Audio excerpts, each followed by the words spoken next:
Please be ready for dictation of an exercise number 19 from Progressive Magazine of September 2022. It is a passage on Constitution and law. 5 seconds. Start. Mr. Vice Chairman, Sir, I rise to support the 6th schedule to the Constitution Bill 1988, which is brought on the floor of this House. Sir, it is a welcome measure in the right direction. This bill seeks to devolve more powers to the district councils. Sir, in the district councils, the members are the tribals. Sir, the founding fathers of the Constitution of India, through their wisdom and political foresight, recognized the very delicate sentiments, culture, and traditions of the tribals. They foresaw that unless certain protections are given to the tribals in the management of their affairs, they will be submerged in the process of normalization along with the most or more advanced people of the plains. This aspect was recognized not only by the founding fathers of the Constitution, but by the alien rulers as well.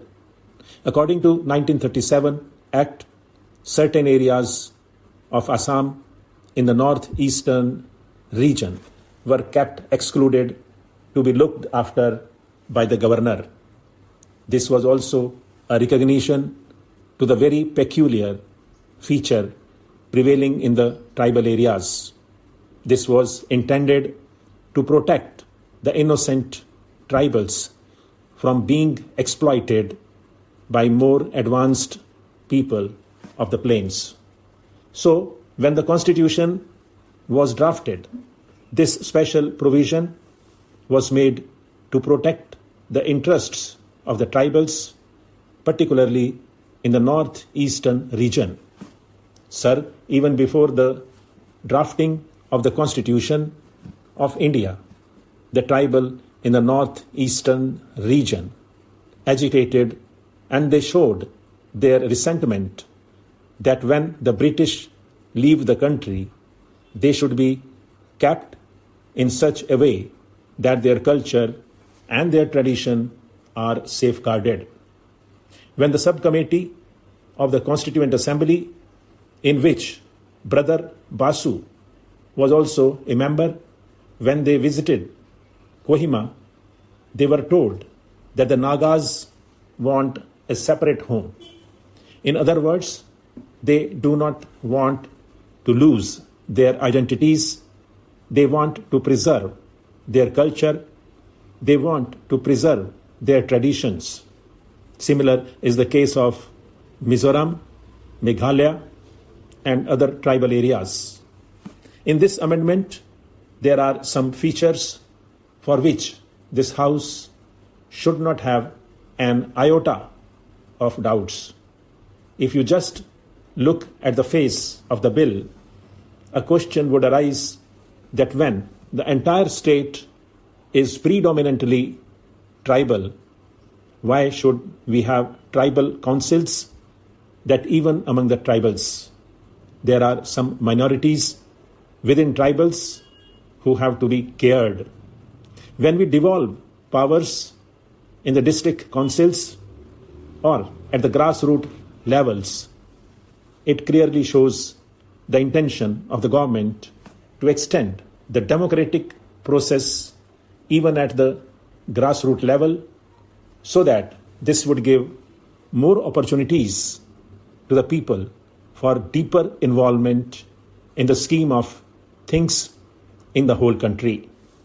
If we all the time look at the tribals as backward, and if we do not give opportunity to them to develop, how can they be trained in the art of governance? How can they be trained in running the affairs of their own state. I feel that devolution of more powers to the local self-government, especially in the tribal areas, is a very welcome feature and is in the right direction. I am afraid that while giving more powers to the council, if we do not again give them financial powers, I think this will be like an anti-drama.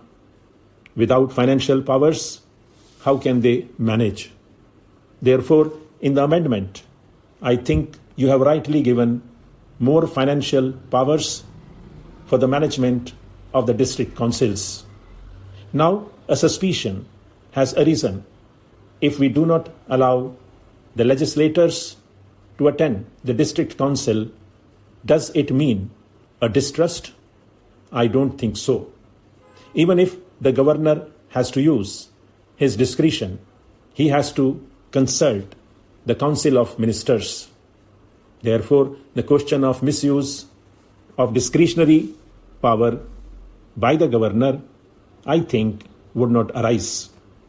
And also, use of discretion is on matters pertaining to the progress of these tribals, and therefore, we should not misconstrue the spirit of the amendment which we are having before us.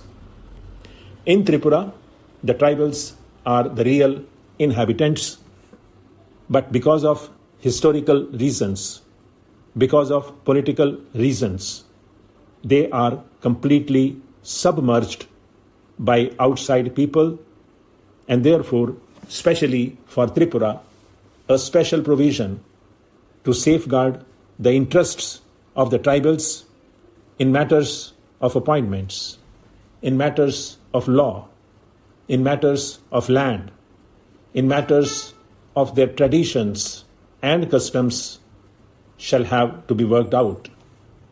I would request the government to ensure that more protection and more safeguards are initiated, especially for the tribal minorities of Tripura. After all, in their own home, they are finding themselves in a minority, and therefore it is our moral obligation to ensure their safety, their security, and their future.